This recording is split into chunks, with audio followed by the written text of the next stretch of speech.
బులెటిన్లో మరో breaking news చూస్తున్నాం. బెంగళూరు నగరంలో గత కొద్ది రోజులుగా కరోనా వైరస్ కేసులు మళ్లీ పెరుగుతుండడం ఆందోళన కలిగిస్తోంది.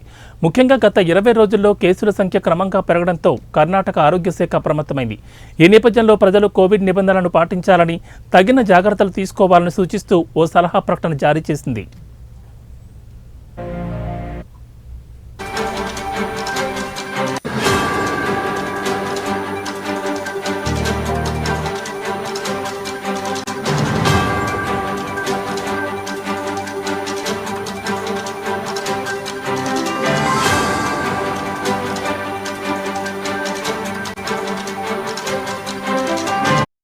ఈ ఏడాది కర్ణాటకలో ఇప్పటి వరకు 35 కోవిడ్ కేసులు నమోదయ్యాయని రాష్ట్ర ఆరోగ్య శాఖ మంత్రి దినేష్ గుండూరావ్ అన్నారు. ఇందులో 32 కేసులు ఒక్క బెంగళూరు నగరంలోనే వెలుగు చూశాయని తెలిపారు.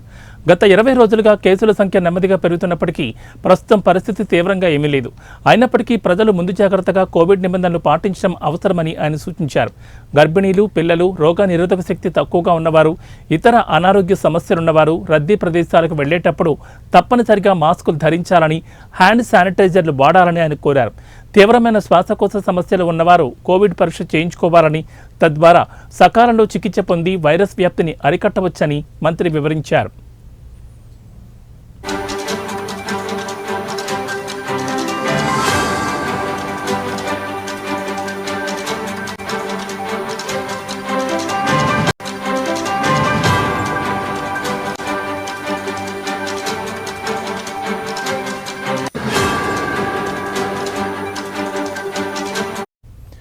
ఇదిలా ఉండగా బెంగళూరులో 9 నెలల పసికందుకు కోవిడ్ పాజిటివ్గా నిర్ధారణ అయిందని ఆరోగ్య శాఖ అధికారులు శుక్రవారం ధృవీకరించారు. మే 22న జరిపిన ర్యాపిడ్ యాంటీజెన్ టెస్టులో చిన్నారికి వైరస్ సోకినట్లు తేలిందని వారు తెలిపారు. బెంగళూరు నగర శివార్లలోని హోస్గేట్ పట్టణానికి చెందిన ఈ చిన్నారి ప్రస్తుతం వాణి విలాస్ ఆసుపత్రిలో చికిత్స పొందుతోందని, ఎలాంటి తీవ్ర ఆరోగ్య సమస్యలు లేవని సమాచారం.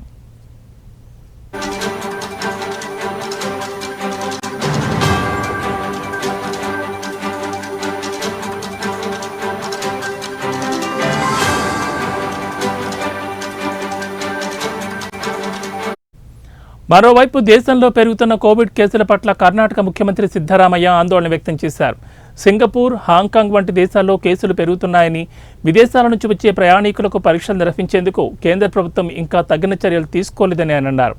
మన దగ్గర కూడా కోవిడ్ కేసులు పెరిగే అవకాశం ఉంది. కాబట్టి పెరుగుతున్న కేసుల దృష్ట్యా కేంద్ర ప్రభుత్వం తక్షణమే నిర్ణయాలు తీసుకుని ముందు జాగ్రత్త చర్యలు చేపట్టాలని ఆయన విజ్ఞప్తి చేశారు.